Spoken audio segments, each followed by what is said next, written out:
Welcome back to the Flex Diet Podcast. I'm your host, Dr. Mike T. Nelson. And on this podcast, we talk about all things to increase performance, add muscle, improve body composition, all without destroying your health within a flexible framework. Today in the podcast, we've got Dr. Drew Gonzalez, and we're talking all about a wide variety of topics, but primarily looking at high stress positions from firefighters to military to maybe even executives probably fall in this role. Or if you feel like your stress is really high, what are some things you can do? So Dr. Gonzalez has worked a lot in publishing research directly in this area, also looking at some supplements such as Astaxanthin that may benefit firefighters. And we had a wide-ranging discussion of everything from heat stress and temperature changes to VR simulation and training with stress adaptation, how caloric deficits affect this, meal timing if you have a high stress job or position, and a study on firefighter health and time restricted feeding, and just a whole lot more. So it was great to talk to him. I've been able to chat with him several times at ISSN meetings, and I always learn some great stuff. And I especially feel that in those professions, getting more research as to what's actually going on, how can we best help health and performance with those professions is super, super helpful. And related to that, if you want to expand your physiologic baseline by maybe you're adding in some sauna or cold water immersion like I do. Like I was in Mexico and I came back, crawled into my 36-degree water, my converted freezer, and it was horrible, in all honesty. But I'm glad I did it. And there's a good reason, I think, to be doing those things. pH changes are another one, expanded breathing. All of that is included in the Physiologic Flexibility Certification. It opens again coming up here very soon, or it may be open now, depending upon when you listen to this. It opens on March 17th, 2025. And it will be open for exactly 1 week. So it opens up again on St. Patrick's Day, March 17th, 2025. Closes March 24th, 2025 at midnight Pacific Standard Time. If you are interested in that, the best way to get all of the information is to go to the newsletter. I'll have a link down below where you can hop onto my newsletter completely free. You'll get daily updates of useful information. If you like this podcast, you will enjoy the newsletter. Try to make them informative and also entertaining at the same time. So we've got the Phys Flex Cert opening again March 17th. So we've got a ton of information on that going out to the newsletter. And then also check out my friends over at LMNT. We'll have a link down below. And that is my favorite electrolyte supplement by far. I just drank one packet with a liter of fluid this morning once again. And they actually make drinking salty water with high amounts of electrolytes pretty darn tasty, which is pretty crazy. And then speaking of tasty things, I also enjoy ketone esters from my friends over at Tecton. They make an ester that is quite good. They're in the process of some new stuff coming out very soon. Can't say too much about that publicly, but stay tuned for some new stuff coming out from them in spring, which will be awesome. So go to the link down below. Full disclosure on that, both of those are affiliate links, so I do make some money from them, and I am a scientific advisor to the guys and gals over at Tecton. So use the code on the Tecton, Dr. Mike, also will save you some money. So thank you so much for listening, appreciate it. Without further ado, here is the podcast with Dr. Drew Gonzalez. Welcome to the podcast, Dr. Gonzalez, how are you? Doing well. How about yourself? Yeah, doing good. Just trying to. It was a little warmer today. It was above zero. Yesterday was 20 degrees Fahrenheit, and the day before, when I got up in the morning, was 20 below Fahrenheit. That's pretty horrible. We got a crazy snowstorm down in the Houston area. I'm in College Station, but Oh, we I got heard that. snow. Yeah, it's every time it does something like that, like it gets below freezing, everyone forgets how to drive. It's icy. It's a mess, but it's nice too because everything closes down and no one knows how to act once it's below freezing. So it was a nice couple of days off. Yeah, same thing happened. I was supposed to record a podcast with Dr. Mike Ormsby, who will be on the show later, and he had to reschedule this morning because it snowed in freaking Florida. I saw. He's like, "Yeah, all my kids are home now." I was like, "Whoa, it snowed in Florida. That's crazy." Yeah, it was same too with us on Galveston Beach. Like seeing some of the pictures, it's surreal to honestly just these places that don't usually really. I can't remember the last time I've seen like anything like that in this region of Texas. I guess 2021, but Galveston, that's interesting. So Yeah, that's wild. Yeah. Yeah, one of the things I wanted to have you on is to talk about some of the cool research you've been doing lately. You've worked a lot with firefighter departments and different tactical teams. Like, how did you get into working with those different groups? yeah, I during my master's, I was lucky enough to work with Dr. Matt McAllister at Texas State. He had just come from Mississippi State, and one of his doc students actually now an assistant prof out at North Alabama, Hunter Waldman. I know Oh, he was, Hunter, that's right. Yeah, yeah. He's been on the podcast yeah, before. Awesome dude. yeah. Him and Matt, they actually were. So Matt was my chair during my master's thesis, and Hunter was one of my committee members. They both Oh, cool. Yeah, they mentored me really well throughout these last couple of years and back then in the masters in particular. And we did a study on time restricted feeding and fire. And that was really the what ignited this passion to work with first responders. And now it's dipping into a military side a little bit here. And so it was really just we did that study. This is back in 2019. And during the post testing, some of the folks would just come up to us and they would just say, it's really important that you guys are doing this, like just noticing us. And I think that was what really sold me that the research I was going to be able to do in this space would have a impact on the community like that. And so I got to Texas A&M in 2020 during COVID, which was an interesting time, but we were actually one of the models, at least for A&M, to get research running during the lows of COVID. And we were able to keep things going. And some of the stuff we started doing initially was a lot of clinical testing with local first responders. And really just ever since I got to A&M, I've hit the ground running with trying to build out a research line that's focused on first responder health and fitness. And it's led us to a pretty big longitudinal study. We're now in our fifth year of data collection on it. And it's now leading to big multi-institutional collaborations. And like, honestly, 6 years ago, I wouldn't have thought that this was even possible. So it's pretty interesting seeing it all come together. But yeah, just I think getting to make an impact in the community is what's kept me around. And we've got a lot of students at A&M that are getting involved in this type of work, and they're now going on to either master's or PhD or even med school. And a lot of the work that they get involved with on our tactical student work, it really, I guess it drives them to continue on into that next step, which is really cool seeing as well. So I think there's just been a lot of great momentum behind what we've been able to do. Awesome. What do you think is different about those populations that people on the outside may not realize? Annette Zapp, one of our colleagues with Mm-hmm. ISN, she's always put it to me this way that these folks, they really are general population, these tactical personnel. We tend to say that like they're wearing these capes and they've got all this added stress, and they really do have all that added stress, but a lot of it, it's take a firefighter, for example. A lot of the ones that we work with, they have two jobs. So they go on shift, but then what they do off shift, they experience a lot of similarities, I would say, in stress in their day to day. But then when they're on shift, all that stuff can really get augmented by the unpredictable. So I think when it comes down to it, these tactical personnel, there's just a lot that it really doesn't allow for an in-season, off-season kind of viewpoint. We call them tactical athletes. It's hard to gauge when they're going to experience the competition, so to speak. So I think that's the unique factor is the unpredictable nature of what they face, all the different types of stress that get added onto the general public, just general life stress. And I think that's something it's hard to package all in together with what intervention you might set up and whether that's exercise, nutrition, or stress management.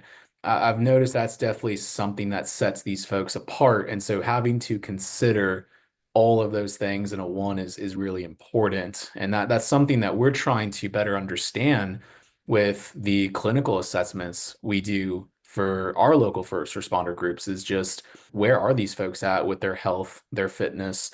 What other things are they facing with respect to this location? And now we're starting to look at this. Well, how do these things differ when you talk about big metropolitan areas versus College Station, DFW versus us? It's probably that the Dallas folks are going to have maybe potentially greater call volume. It really just depends, but there's such an unpredictable nature that I think it gets really tough assessing and monitoring things with that considered. Yeah, I think it's a good point that I think people forget a lot of fire departments. There obviously are people who do it full time, but even then, you've got different shifts. You've got, like you said, on shift, off shift, things they're doing then. And people also forget a lot of them are volunteer firefighters too. So they may be only on for a certain time. They may have another completely different life outside of that too. So it's not just like, oh, we just sit around all day and wait for a fire. Like there's a bunch of different things going on. And even if the second was the case, it's a weird thing to. I did ski patrol for quite a while, and it's not the same, but it's an odd thing just to sit around and then at any moment, like all hell breaks loose, literally. Yeah, There's you a got kind of it looks relaxing, but you can't really relax because you know at any point, like you might be dealing with some shit. Yeah, no, for sure. It's just tough predicting those types of things. And yeah, they could be sitting for long periods. And that's even another factor that we have to start considering is are they becoming more and more sedentary while they're going through the course of their career? And what's that doing versus the ones that we see this, it's actually been an interesting question to raise, but even some of the folks that are a little bit more hardened, maybe, or they go a little bit more ham on shift and train in their full gear, is that a problem too? Especially in the context of a firefighter, the gear is identified as carcinogenic. So, what are they exposing themselves to in that regard? There's just so many moving pieces to it. It's fascinating but tough to solve. And how does the circadian rhythm play into that too? Because you've got shift work thrown on top of it, which is, I think, isn't shift work in California like a carcinogen now? Yeah. It's just in the handful of people I've dealt with in that area. Yes, it was the stress. Yes, it was making sure they're ready. Yes, it was nutrition. But I think the thing that made everything just X amount more difficult was a lot of times you have a rotating shift or you're on night shift or you're not just working an 8 to 5 like everybody else on top of all the other things you have to do. Yeah, I think that's the tough thing for these folks. When we did our time restricted feeding study, one of the theories behind that was can we maybe ride the wave of their natural circadian rhythm and fix things up from that nutritional standpoint, maybe target things like frequent snacking, stuff like that. I think it like you're acknowledging, it's just really tough because even in that context, some of the just on the side feedback, nothing from the study perspective, but just folks saying their 2 cents was if they get a call late at night and they're in their fasted window, what the heck are they going to do? Are they going to just not eat because of this regimen that's being purported to benefit them? And I think there's just a lot of things to consider like that. You're going to have disrupted sleep and a whole host of other things that you have to now take into consideration. We have to figure out strategies that can meet them where they're at. That's definitely something that I think Annette's been a big proponent of is what are we doing? What's the so what now what? And how is it meeting these folks where they're at so they can tidy up some things within reason? And you're probably not going to solve all the problems, but maybe you can give them better strategies that they can then use to make any kind of detrimental effect less impactful on their health and the overall. Yeah. Tell us a little bit about the time restricted feeding study you did. And I think, correct me if I'm wrong, that was like the first type of study ever done in that population, correct? Yeah, that was my first. So honestly, the question was just one of it's probably going to be a lot initially to ask for monitoring of calories, macros, things like that. At least you might be able to have a leg to stand on going into a station and saying, look, just focus on when you're eating, not exactly all the things of what. And then from there, hopefully we can clean that up. But the idea would be let's take away the frequent snacking, the constant feeding habits late at night Now, again, within reason, if you have a call, it's probably not advisable to stay fasted. You should focus on recovery and making sure that you're getting a higher quality type of meal just to cope with stress or whatnot. But we just wanted to see if we had these folks eat within a condensed 10-hour window, could that improve different markers of cardiometabolic health? We specialize in oxidative stress and inflammation, blood marker, and saliva markers. And so that's a big component of our research is understanding the interplay between stress and oxidative stress, inflammation, and cardiovascular disease. And so we wanted to see if that intervention had been purported to serve as a benefit in that regard, reducing some of those markers. We just wanted to see if that would be beneficial. We have a little bit of preliminary data where certain markers, advanced oxidative protein products and glycated end products, those were reduced after 6 weeks of time restricted feeding. It's probably within that case that these folks were dialing back on how much food they were getting, so eating less. And maybe they had a little bit of a reduction in their weight, and you see a little bit of reduction in some of these markers of oxidative stress. But we also looked at this from the angle of is there any performance or occupational performance benefit to these folks on a diet like this, or is there any decrement? Is time restricted feeding going to impact their ability to carry their own when they're conducting themselves on the fire field? And so we actually had them do a battery of fire suppressive activities. In this case, it was a no heat kind of condition. So Hmm. they just did everything back to back without the added heat stress.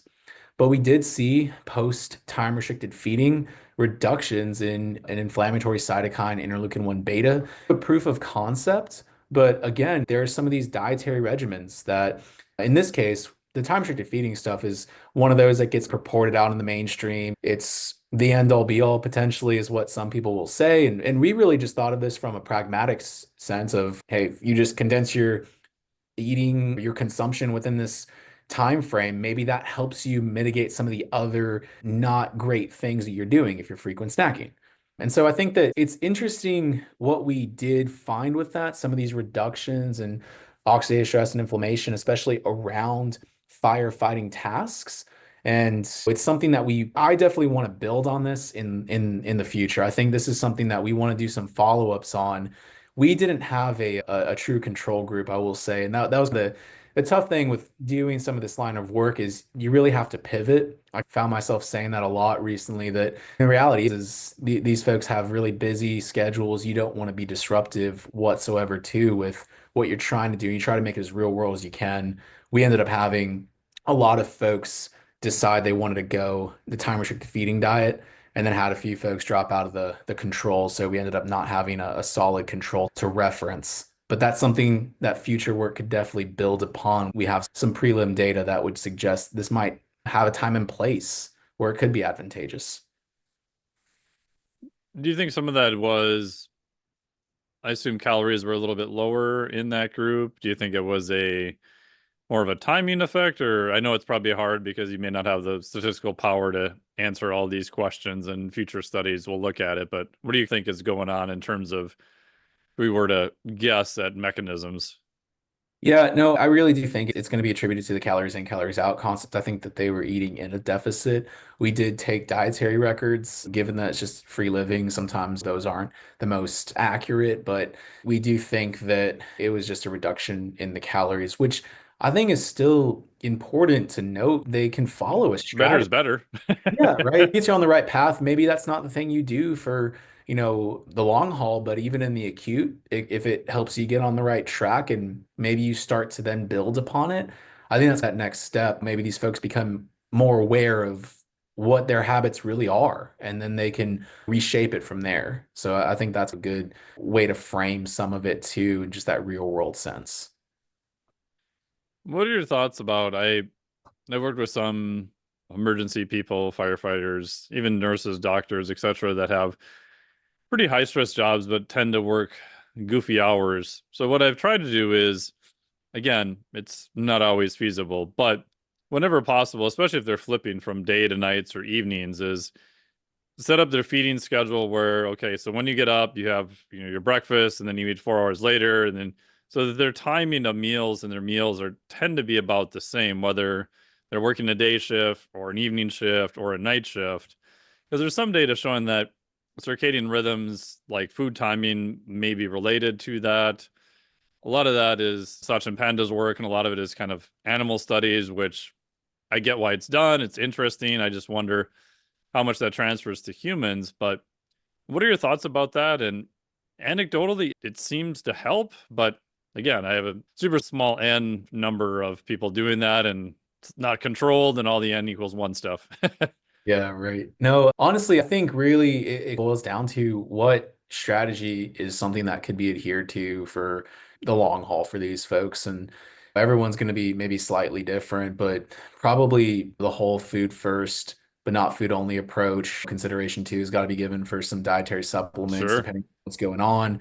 I guess not necessarily meal replacement bars, but strategies around healthier snacks. Like we've talked about this. A colleague of mine out at Bond University, Rob Orr, and I have talked about this concept of, I think we acknowledged it earlier, but a police officer sitting in a car for a couple long hours, maybe they could have a few protein bars or things that are a little bit healthier snacking wise when they don't have access to a home cooked meal that has a little bit more kind of health backing to it versus eating out fast food type stuff. But to what you're saying too, having maybe meals that are timed out and maybe consideration too for these being somewhat similar in the macronutrient calorie content. I don't see that being a problem with these folks that have these high stress jobs. If it's something that they can adhere to, it allows them to get into maybe more of a routine as well when they're coming in shift and going off and all that. And just something that I think ultimately allows them to adhere to good strategies. I mean, it was a really small survey study with actually Rob Orr's group at Bond University. And we were just surveying local first responders. I say local, it was folks in the South kind of central area, South Central region here in the States. And we got a little bit of feedback from this from law enforcement, fire. Really, these folks, it's just a matter of finding what strategies best work for them and educating on how they can little by little implement and stick to these types of strategies. And I think that's probably the common trend you start to see with research like that, like surveying, just identifying, well, what are some of the barriers? Why are those barriers up? And how do you overcome some of that?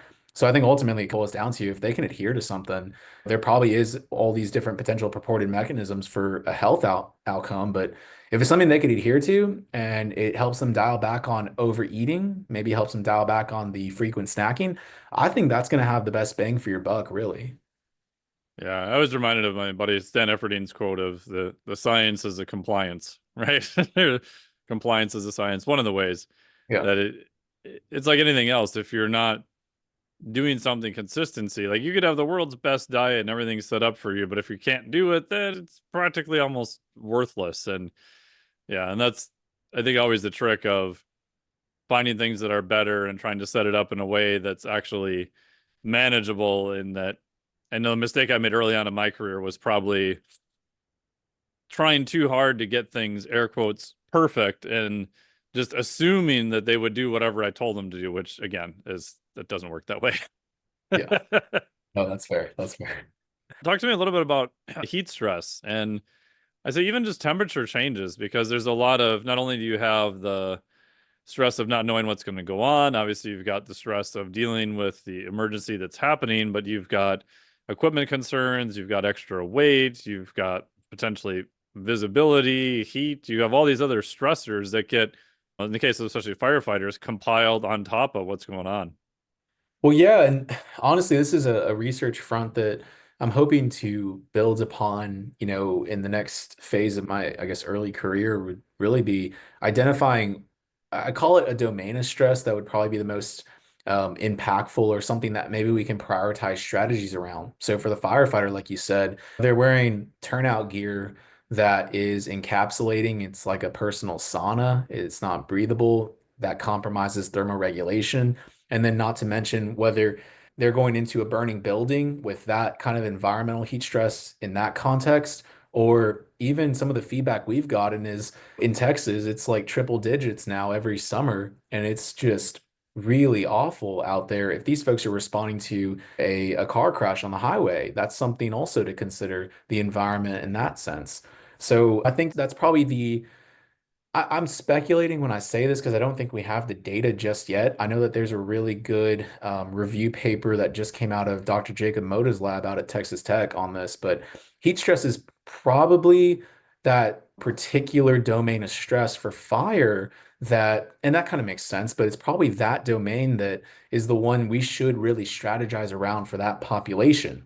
We have a little bit of a thought, at least that on the law enforcement side, maybe it's a little bit more of this emotional, mental kind of stress. There's definitely other things that are going on in that realm. We've done a little bit on active shooter scenario training. And as you can imagine, that's definitely there's some physiological, physical demands as they try to have some kind of approach into the building and things of that nature. But that could really weigh on the mental, emotional side, especially afterwards, too. So I just paint that picture because I do think the heat stress is certainly something that's probably it should get more attention as we continue to grow this area of firefighter related research. And it's definitely something that we're hoping to contribute to in the next couple of years. Do you think, like, similar to some of the heat stress literature, looking at athletes competing in hot environments and acclimation, like the use of heat or sauna or simulation training, like what are your thoughts about how that is? Or maybe they just get enough of it because of the simulation training they're doing already. We don't really need to push them in that direction anymore.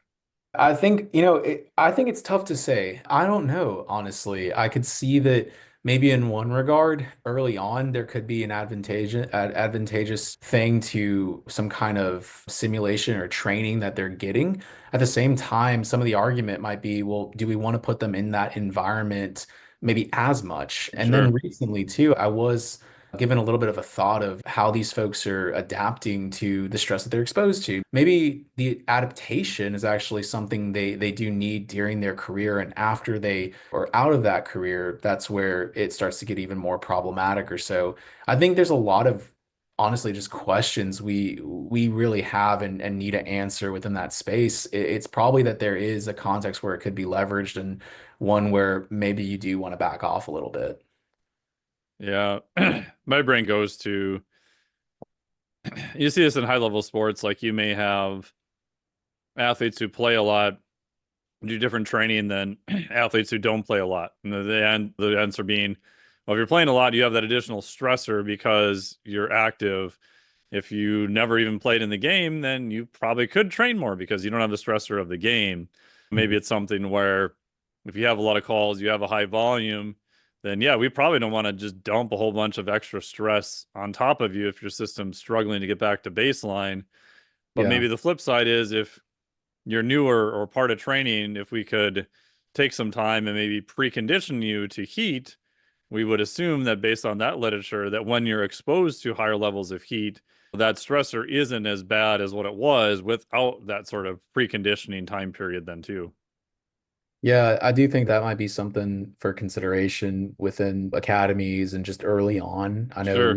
we've got a couple colleagues out at it's now East Texas A&M University. It was previously Texas A&M Commerce, and they run some academy training, and that's even some of the thought that they've mentioned here and there in conversation that, there may be a setting like you're saying where, yeah, this is warranted and potentially others where it just isn't. And so I think it's again, just one of those things it's that moving target. It's tough to maybe pinpoint exactly, but there might be certain groups that maybe need that a little extra and some that don't. It's definitely one of those things that I think it'd be nice to shed some more light on it for this specific population, like you're acknowledging within sport.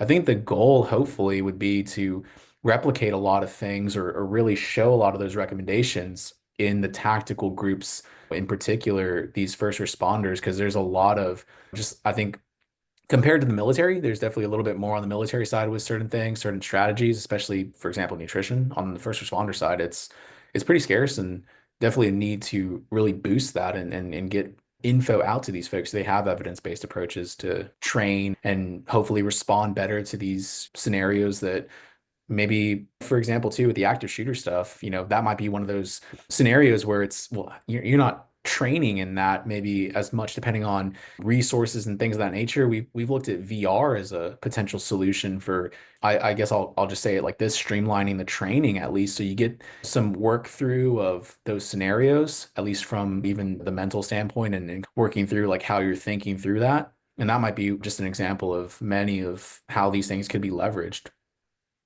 Yeah, and even with those, I always think of if you had something like VR or had something that is a really good simulation, would that be like your test where you could then divide people into early on and get them better training? So, for example, if you find somebody's heart rate escalates up super high and then stays elevated the whole time and they make poor decisions, you do a VO2 max test on it, you find it's like 30, right? It's like horrible. Like maybe that person just needs more aerobic training because their heart rate still and elevated is making it hard for them to make all these decisions compared to someone else who can drop their heart rate faster or breathing components or I don't know, just different things like that. It seems like maybe that's a way to get a little bit more refinement in a very controlled situation where it's easier, air quotes, to test, to have some, I don't know if standard's the right word, but some way of figuring out, oh, okay, well, you're gonna go do some aerobic training, say for 8 weeks, and then you're gonna come back, we'll do this again and see if you improve to figure out kind of methods there. No, absolutely. I do think that there's also a big increase. Like we've seen this, like I said, our group's done a little bit of work in the VR space, but the VR tech that's coming out that's specific to law enforcement It's or pretty scenario, crazy. it's wild. Yeah. Gosh, I think if there's a way to couple and get some kind of a standard on how you could train and have a pre-post assessment and leverage that for like just as simply as you're saying it, heart rate, how much of a spike do you have in those conditions? And some of our thought, at least with the work we've done, is if we can reduce the spikes or the switch on of that fight or flight, at least through VR, maybe that would help these folks when they go out in response that I guess the way I think of it is that stress response doesn't become, a problem for them. They're allocating resources appropriately. You need that stress response to go in those tough scenarios, but we also don't want them to be hyper stimulated to where they have a poor response to it. Maybe it's just something they haven't trained in enough, I guess you could say. That response is cluttered with all the different kind of complex mental information they're just trying to sift through. Yeah, like a threat inoculation model. Like Yeah. it may just solve itself with just training. Maybe you just need specific training, and if you can do a VR environment, you could change the difficulty. You start at level one where it's pretty easy, and then you see where they fall off, and then just like training, you back them off a little bit and train them just on the edge of their capability, and then maybe ramp it up again. Just same way you would do with intensity and volume with a lifting program. It's similar idea. Obviously, there's a lot more complexities involved, but Yeah, for sure. They have actually, it's pretty interesting. If you look up Flame, that's one of them for fire. They've got a VR gear that you'll wear like a little bit of a suit and then you throw on the actual bunker gear. And so the suit that you wear underneath that, it just warms up like hand warmer kind of situation huh, or, back warmer. But with the suit on now, you are still, it's not like the real thing, obviously, but it does get a little toasty. And like we said earlier, the bunker gear isn't breathable. So yeah. I think that some of that simulation is hopefully catching up. I'm sure you're aware of this too, but those hepatic suits that they've got for some of the VR tech where, these folks are Yeah. Call I of haven't Duty. tried one, but I've heard the new ones are pretty wild. Yeah, it's really incredible what can be done with some of that. So I do think that's going to be, I think, really important in this tactical sense with training for sure. If you're able to get some kind of feedback that maybe just helps you continue navigating those scenarios before you actually see the real ones for sure. So Yeah.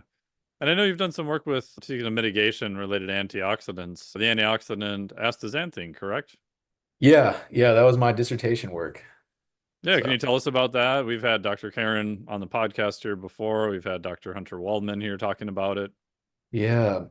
Yeah, that's the same things. I first, during my master's with Dr. McAllister at Texas State, we did a study on it for just kind of college age individuals cycling. We just wanted to see how it might impact some of their performance. And that was really the first time I'd been exposed and really heard of astaxanthin. And then early on in my PhD, I just was trying to formulate some ideas around, well, what potential strategy could help mitigate the stress that these firefighters are exposed to. And astaxanthin really does present itself as an ideal candidate. There's definitely some really good research out that shows it can improve blood lipid panels. So that's certainly relevant for a firefighter. We wanted to see in one regard with our study that we completed.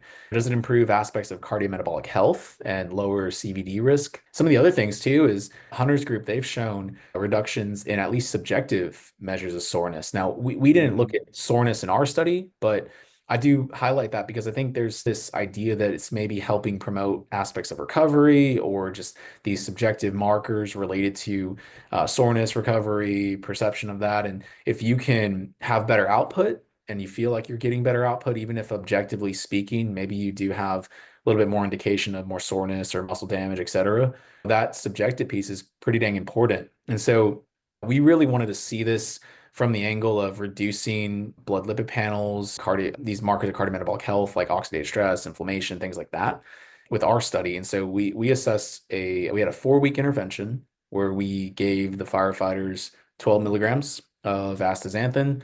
And they did that for the first 4 weeks. I should say they either got placebo or astaxanthin for the first 4 weeks, had 2 week washout, and then repeated on the alternative treatment. So they got the opposite of what they got the first round. And before and after that, we basically did firefighting tasks and we looked at their ability to conduct themselves on the fire grounds from a performance perspective, but also pre-post measures of stress with salivary cortisol, inflammation, interleukin 1 beta, and a hybrid of physiological stress and oxidative stress with uric acid. Hmm. And then we had a clinical based day where they'd come into our lab and we looked at their blood work and actually had them do a graded exercise test as well. Oh, nice.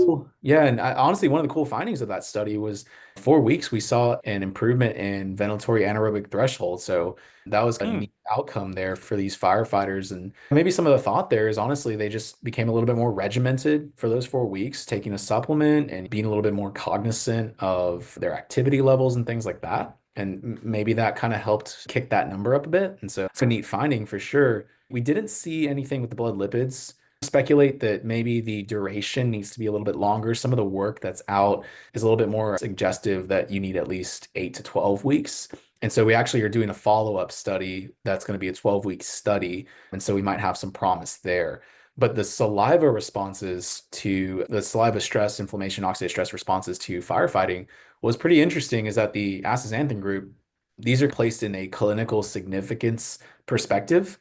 These folks on the astaxanthin treatment, they had a blunted increase in these markers of inflammation. And so the placebo folks, they would have like a pretty high spike.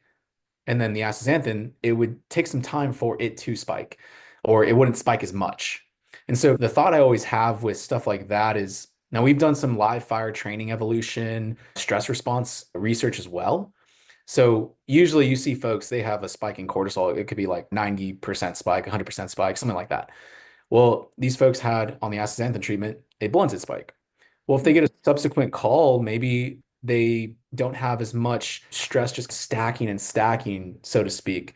And maybe they come back down to a baseline level quicker is the idea.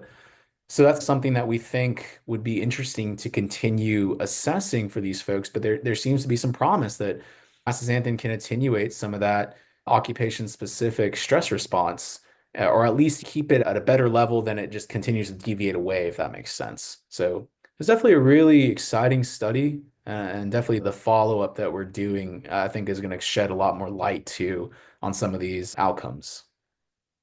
Yeah, it's super interesting, and especially for supplements, I think sometimes get a bad rap, but people forget that in terms of implementation, adding a supplement is usually one of the easiest things you can do.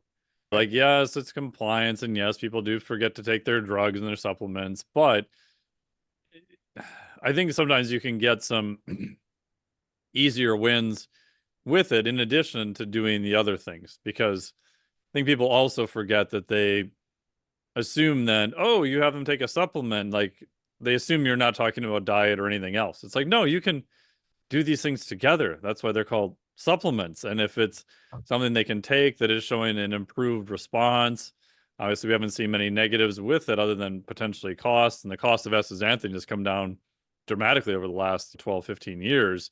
I think that's actually pretty cool and a very nice leverage point for sure. Yeah, no, absolutely. I think that's probably one of those dietary supplements that really shown quite a bit of promise. Creatine's another one that comes to mind. And Yeah. I know within the context of a tactical athlete, Dr. Andrew Jagham's done a study where they gave creatine to some firefighters and saw some ergogenic benefits specific to firefighting. We're actually gearing up to do a resistance training and creatine study with a fire department in Texas. So that's going to be another Oh, exciting. cool.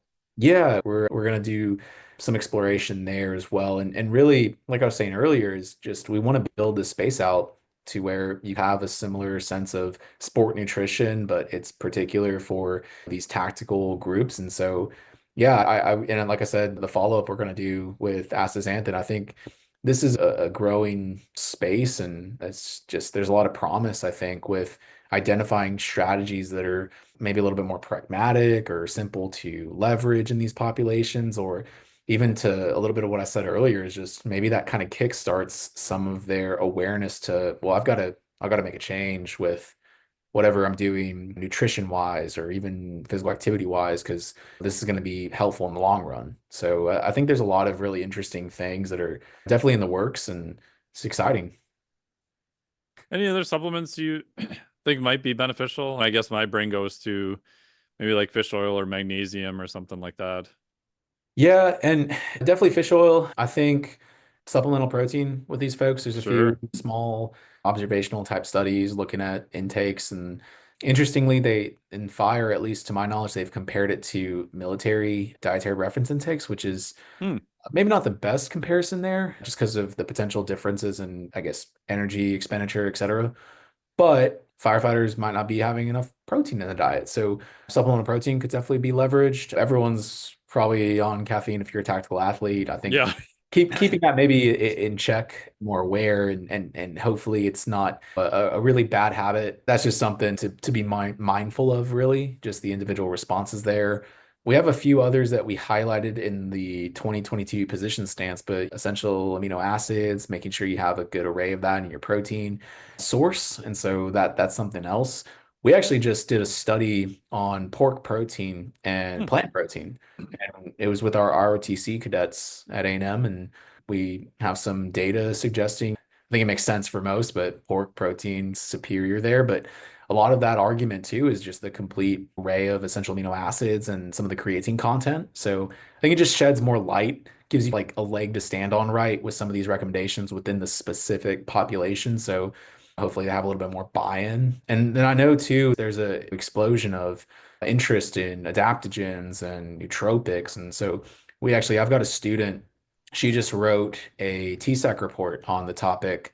And so even some thought that maybe ashwagandha could be leveraged to help manage stress within these populations. Now, we're hopefully going to gear up to do a study on that, hopefully within the next year or two. But that's just some of the things that they're showing promise. And I think there's probably a time and place for some of these things. And some people might have a good anecdotal story too that maybe it's worked for them. Not to overshine empirical evidence. It's always interesting too hearing just what's worked for certain people and maybe some of those strategies we can bring some light to it with some evidence-based support. Yeah, and the other one that might be interesting too, and obviously I'm biased because I do scientific advisement to Tecton, which does ketone esters, Mm. is a use of ketone esters because you can put someone in a ketogenic state within 20 minutes. You can get them to a pretty high state, so you don't have. It's not like you're telling them to do a ketogenic diet or different things like that. You can do it in the face of carbohydrates, and there's some data on that for better cognitive function under high levels of fatigue, maybe different things like sleep deprivation, things like that. So I think that would be another one that I think there might be some benefit there, but the research is still like super early in that area. Yeah, I know Hunter's done a He's done study. some work in that. Yeah, so Hmm. yeah, I know the one that he's done too, specific to fire. I think that they didn't find any benefit from that one study, but I think that kind of is one of those things where it's not to say that it's not something that could work for that population. It's Sure. just still need to build out that space. So I think there's, like you're saying, there's definitely interest with building that out and whatnot. So it's definitely an exciting area. And hopefully we can, at the very least, bring some good data to show like, hey, creatine, caffeine, these are some heavy hitters that can benefit these folks and whatnot and what. Yeah, awesome. Well, thank you so much. I really appreciate you sharing all your knowledge there. I'm sure for people listening in, it's super helpful. And then if people want to find more information, I think you have some stuff on social media. How do they find you? Yeah, so I guess I'm most active probably on Instagram. So if they want to give a follow on Instagram, I guess maybe we could link it in like the show notes. Sure, definitely. Do you know I what Instagram it is? I could look it up really quick. Okay. Yeah, I actually I guess I don't really remember my own Instagram, which is, you That's all know, right. You probably don't get asked a whole lot for what your own is. it's just Drew, an extra W, and then Gonzalez with a Z at the end. So I know some folks spell it with an S. But yeah, that's probably the easiest way to also just ping me a message if ever any questions or interest in chatting. And we also have a Texas A&M student org, that the Tactical Athlete Research Unit. It's also on Instagram. You can definitely find it linked from my profile. So give it a follow, and you can also see some of the research that we're going to be doing over the next year or so. So definitely some exciting stuff coming. So Cool. Awesome. Well, thank you so much. I really appreciate it. That's awesome. yeah, thanks for having me. It's been great. Yeah, thank you so much. Appreciate it. Thank you so much for listening to the podcast. Really appreciate it. Huge thanks to Dr. Drew Gonzalez for all the wonderful research he's doing and coming onto the podcast and sharing all of that with us, which is amazing. I'm stoked to see him again at International Society of Sports Nutrition. I will be at that conference again. It's in Florida later June. So if you're there, please come up and say hi. Would highly recommend it if you're interested in kind of the nutrition, exercise area, and especially sports supplementation. A great conference. They have a ton of great speakers lined up this year. I'm not presenting this year, so I'm just hanging out, chatting with everyone there. It'll be super fun. And if you want to learn more about how to expand your body's capacity to handle stressors, that is the goal of the Physiologic Flexibility Certification. Once you're getting around a B in exercise, nutrition, and sleep, in my biased opinion, this would be the level 2, the next area to look at. Everything from temp stressors, such as sauna, cold water immersion, changes in pH, such as super high intensity training, even lower intensity training can be useful, depending upon what area you're looking at there. Expanded fuels, where we talk all about ketones and lactate, how they have profound implications. And then also very deep dive in how your body regulates oxygen and CO2 and how you can train it to be better in those types of environments also. I believe when you do this, it increases your body's ability to recover, get back to baseline faster, and overall make your physiology more anti-fragile, meaning you are applying a little bit of stressors in specific areas, and then your body is more resilient to that again. You can look up the fancy word, even possibly hormesis or even preconditioning. All those kind of concepts overlap. So starts March 17th through March 24th, 2025. Best place to get all the information is via the Daily Insider newsletter. I'll put a link here down below to that. It's free to hop on. If you have any questions, just hop onto the newsletter, hit reply. I will personally answer you and do whatever I can to help you out. Again, big thanks to Dr. Drew for all the information here. Greatly appreciate all of his work. Make sure to check him out on Instagram and everywhere else. Thank you so much for listening to the podcast. Really appreciate it. We've got a ton of great information coming up here, guests in the future. We've got my good buddy Tex will be on here.